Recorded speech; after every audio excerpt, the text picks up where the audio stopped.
Well, we're in Blues camp away from Tracy's studio for our power Where's rankings Trace? this week. She might come and visit. Bring a Trace to watch Origin? Yeah, For sure. Yeah. For sure. Out on the farm, riding the horse. Yep. Bring the horse in, watch footy. Yep. I don't think current affairs on because of our pre-match coverage that night, so she'll be free, ready to watch the whole pre-match. She should be wrapped. There you go. All right, let's get into it. Now, just team rankings this week. Right. Lee, you ready? Let's Let's go. Bring up the graphic. Raiders, they are sitting in number 10 spot after a win, a 1-point win against Manly last week. Just. Well, they overtook Manly. I think Manly was sitting on the fringe for so long. Yep.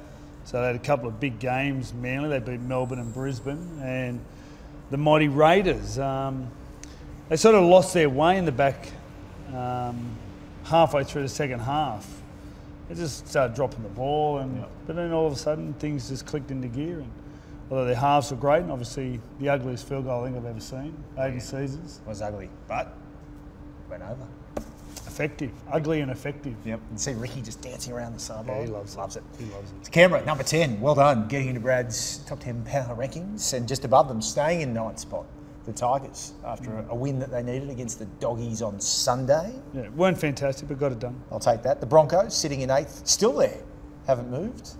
The Warriors, they're your big slip, going from 5 down to 7. Ooh. What's doing? Well, they're sliding. The house sliding. I think the lack of no Sean Johnson. Yeah.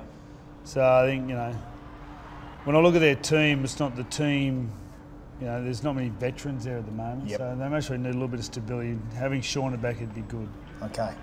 Ahead of them, staying in 6th spot this week, the Melbourne Storm, sitting pretty. But the Roosters, big move, 7 up to 5. You're starting to feel comfortable about the Roosters? Well, they scored some points. Yeah. And I thought they were vulnerable early, and they just kept going down Luke Keary and Latrell Mitchell's side, and they got a try down there that wasn't a try, and then they got a try disallowed that was a try. Mm-hmm. So that evened itself out. But then, just after half time, they just turned it around and ended up blowing them away a bit. It's the Titans, so good to see them score some points. The Chooks. All right, as we continue up the rankings, 6 from 6, and the Sharks stay in 4th in Freddy's power rankings. They're looking good. The Dragons, though, on the back of that slip up against the Panthers on Saturday night, go from 1 to 3. Yeah, I think they've had the toughest of starts. If you look at all the teams they've played, they haven't played anyone in the bottom 3. Yep. And they've played everyone in the top. So they're just looking a bit tired at the moment. I think the bye's coming at a very good time for them. Sure is. The Panthers, they are the big mover, going from 3 to 2 on the back of that win. Tell you what, classy on Saturday night, 28 points to 2. Were you expecting that sort of margin?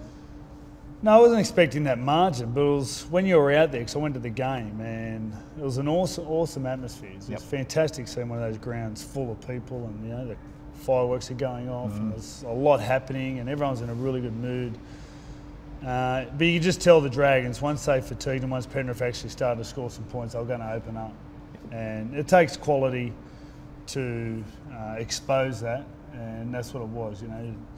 Across the park, they're looking a lot more mature, the Panthers, so they're a good footy team. Yep, you've got a few of them in this camp with you at the moment. So the Panthers and the Dragons were a battle of 1 and 2 on Saturday night. But the team at the top, from 2nd up to 1st, the South Sydney Rabbitohs, humming along at the moment. Flying.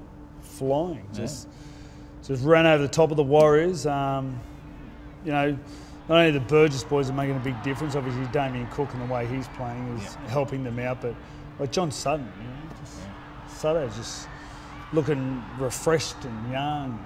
They're really enjoying their footy at the moment. So I've got to say, if there's a team I didn't want to play this week, it'd be the Rabbits. They're just across the park. They're big and strong and fast, and so they're a good footy team. They've got a lot going for them. They got it's Rabbits Cronulla Friday night. We've got that Sharkies and the Bunnies. So how many missed? I think it's only Crichton, obviously Crichton and Cook. Gagai Inglis.